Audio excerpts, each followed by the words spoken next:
in the rain at Thurlby Field, where the Gladiators lead it by a score of 15-6 over Cheboygan. Evan McGee steps into the booth. I see you got a Hillsdale football jersey on there. Evan, tell us what's happening with you right now. Yeah, so I planned on playing lacrosse after the football season last year, my senior season, and I guess just God changed those plans for me. And although I thought I was done with football, I got blessed to play another couple seasons. So, yeah, I'm at Hillsdale College right now, a nice D2 program. Taking a redshirt year since there's 3 running backs that are seniors there, so I'll have my shot at the starting spot next year, and we'll see how that goes. So you'll have 4. You could play 4 years then, right? Yes, sir. So this is my redshirt year, like I said, and then I'll have 4 years of eligibility after that. Can a redshirt play a little bit of maybe a minimum amount of games? In Division I, there's a 4-game limit to a redshirt. In Division II, there's a limit of 0. So, yeah, if I step on the field for one play, then my red shirt is taken away from me. You know, I was thinking, Evan, at one time, I think when the red shirt thing was put in, somebody had to be injured before they could have a red shirt. That's changed, hasn't it? Yeah, at first it was just medical red shirts. Right. If there was a significant season-ending injury or one that could take away the majority of one season, then it would be eligible for red shirting. But, yeah, the NCAA has changed their rule, given some young guys some more opportunities and just let them have that 1 year learning curve pretty much after their first year in college. So, Evan McGee, you could go into your senior year. You could graduate and still come back and play one season, right? I guess so, yeah. So I could graduate after my 4th year and still come back for another semester. Just football. Mm-hmm. As long as I'm taking that minimum amount of courses. Oh, you'd have to take some course. You just couldn't come back and play football. Minimum of 12 credits per semester. What kind of a school is Hillsdale? Hillsdale's it's a great school. I couldn't say better things about it, honestly. It's fantastic. I love it. It's a great challenge for me. But yeah, being a student athlete there is very, very tough time management wise, but it's definitely worth it.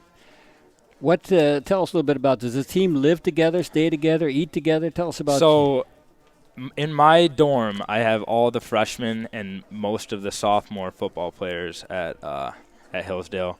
After that, a lot of them move off campus, but yes, they'll stay together in a house. Mm-hmm. You know, you definitely see like those bunches that stay together. Mm-hmm. And there's also actually a lot of them are in a fraternity at Hillsdale, Delta Sigma Phi. So like it's pretty much the football frat is what they call it. Do the redshirters dress at home games even though you don't play? Yeah, we have that opportunity to dress in non-travel games at home at Frank Muddywater Stadium, just in case, multiple guys go down. Mm-hmm. They might need to use us, which would be fortunate in the fact that we'd be able to play some football, which I've been geeking about for the past couple months. But, yeah, we would lose that red shirt, unfortunately. Do you practice at all with a team? Mm-hmm. Yep, I'm on a scout team, pretty much any team you could think of, offensively, kick return, field goal block, offense, playing running back. So you're showing the coaches what you could do this year as a freshman. Yep, that's my opportunity right now is just show what I can do at that level going up against the starters. How's the team doing? Team's real good. We're 3-2 right now, 3-0 in the conference. So we'll probably win out the conference. That's the hope at least. Get another ring in the GMAC conference, and we'll see how that goes. What are some of the schools you play? In the GMAC, there's Kentucky Wesleyan, Tiffin, Findlay, Ohio Dominican. There's a ton of other schools like that, and it's a solid conference. But we won last year, and we plan to do the same thing. Are you Division II? Yes. Years ago, and I'm going to say probably 40 years ago or more, I think a kid from Traverse City named Doug Bickle was a kicker. Does that name mean anything to you? Really? I don't recognize the name, no. He played I think he played offensive end and kicked for Hillsdale. That Did was he first really? I kind of, you check that out when you get to see if Doug Bickle from Traverse City Central. Yeah, I know some recent Gladiators actually, Eric Coggin, Connor Swaffer, and a couple others that I can't name off the top of my head, but they've recently graduated from Hillsdale playing football. Okay. So you got to come back and work at the resort next year? Oh yes, sir. I'll see you out there golfing. Evan, so nice to have you. Good luck to you. And next year when you come back, well, you won't be able to because you'll be playing all the time. That's right. So maybe if we have a bye week, I'll be able to come back and have the pleasure to see you again. But we'll see. And if I need a ticket, can I call you? Oh, absolutely. Let me know. Let me know. Evan McGee here. Nice job, Evan. Thank you very much. We'll be back with more halftime activities coming up right after this.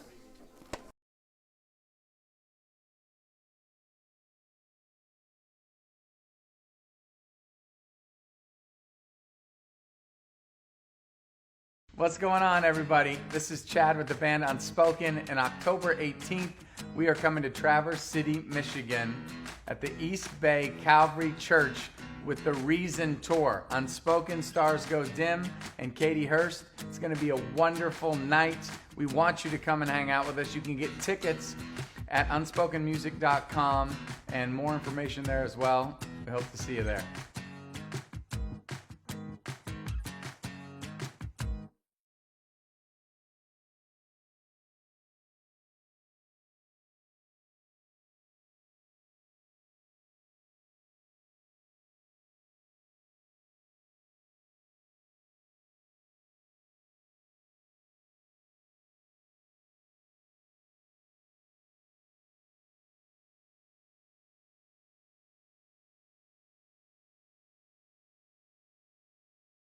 The Glads lead at halftime by a score of 15-6. Wayne Mueller has joined me here in the press box because the Gladhander is coming up, and boy, it's creeping up fast, isn't it, Wayne? It is. October's running away from us. 2 weeks from tonight is the preview night. Yeah. The 25th, which is a Friday, is always open to the public.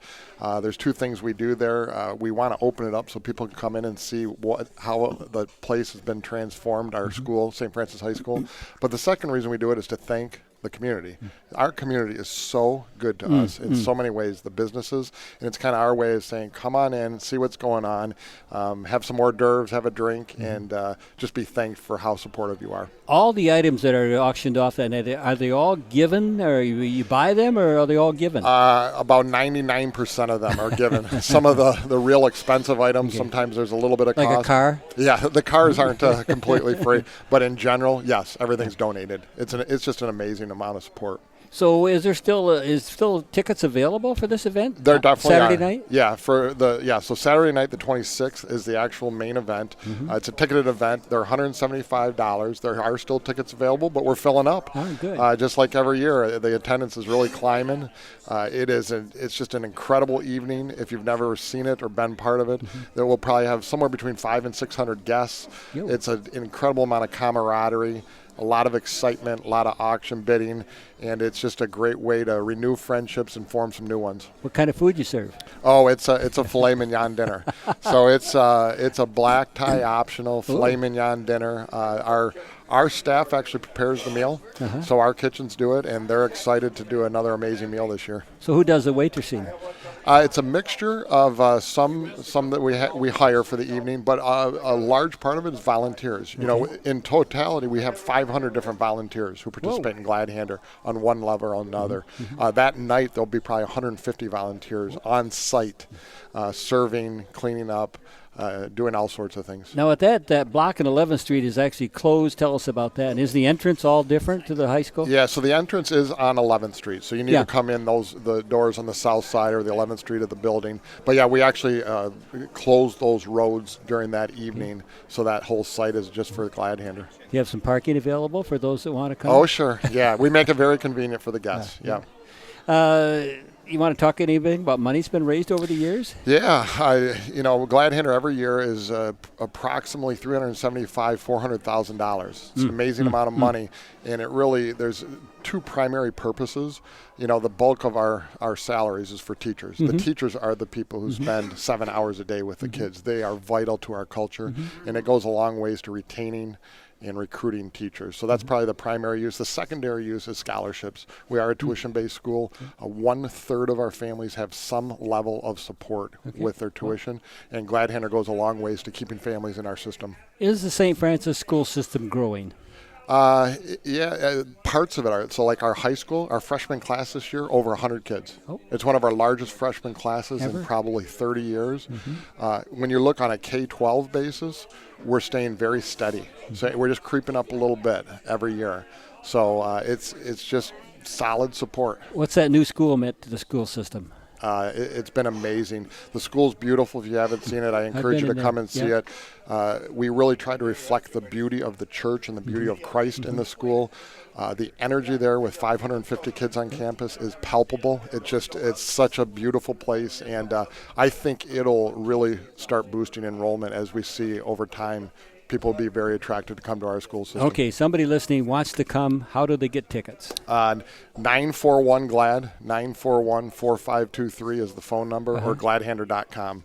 Those are the two easiest ways to do it. Could you just come to the high school? You can, or any of our facilities, actually. The middle school, the new elementary, or the high school. Well, good luck to you this year. Thank you. It's always a pleasure having you on. Appreciate what WLJN does for us. Yeah. What an amazing thing we have here. Great synergy. You're serving the community. WLJN is serving the community. And we're all nice to tie together. And we're all animated by Christ, and that's why it works. That's why it's great. Amen. Wayne Mueller here at halftime with the Gladhander coming up in 2 weeks from tonight, by the way. Okay, 8:45.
Lead at halftime by a score of 15-6. Jason Baumeister is an employee at WLJN, and he joins me here because every year we do something new, Jason, and to this year we've added what?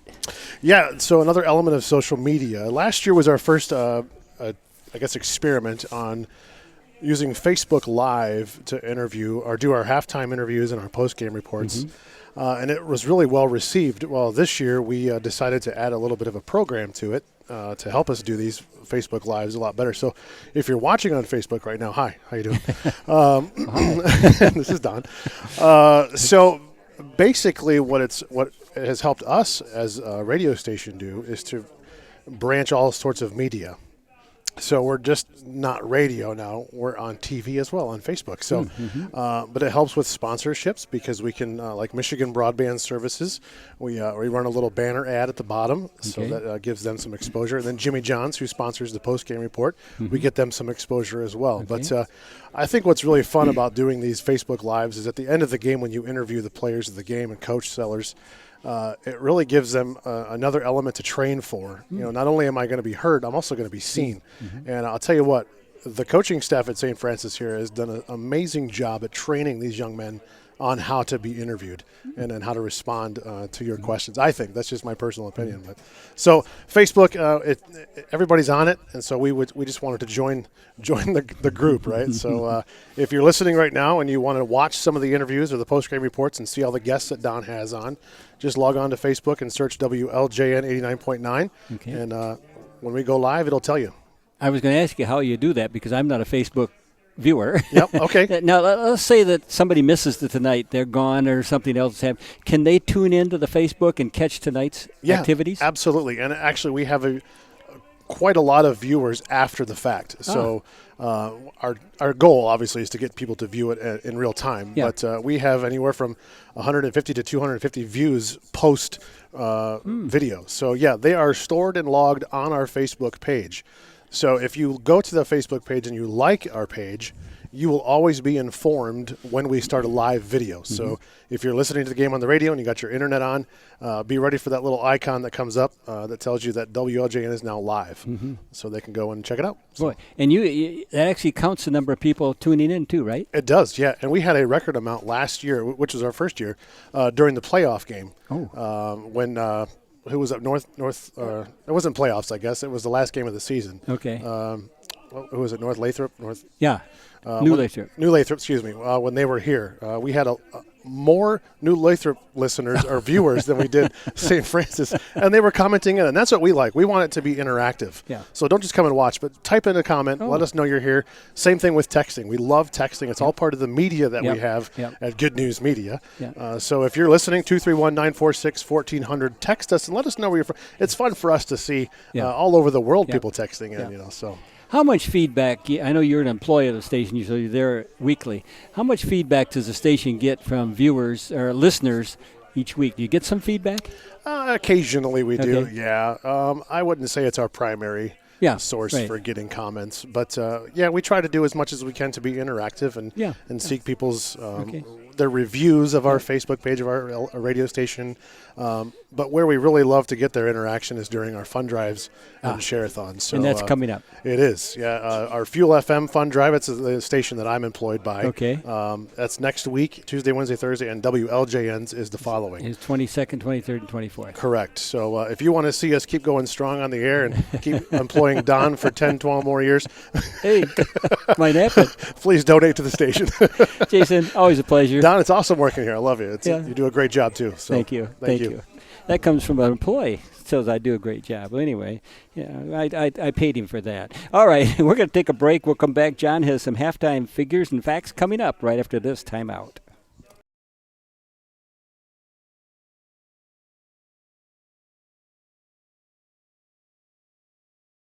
What's going on, everybody? This is Chad with the band Unspoken. And October 18th, we are coming to Traverse City, Michigan at the East Bay Calvary Church with the Reason Tour. Unspoken, Stars Go Dim, and Katie Hurst. It's going to be a wonderful night. We want you to come and hang out with us. You can get tickets at unspokenmusic.com and more information there as well. We hope to see you there.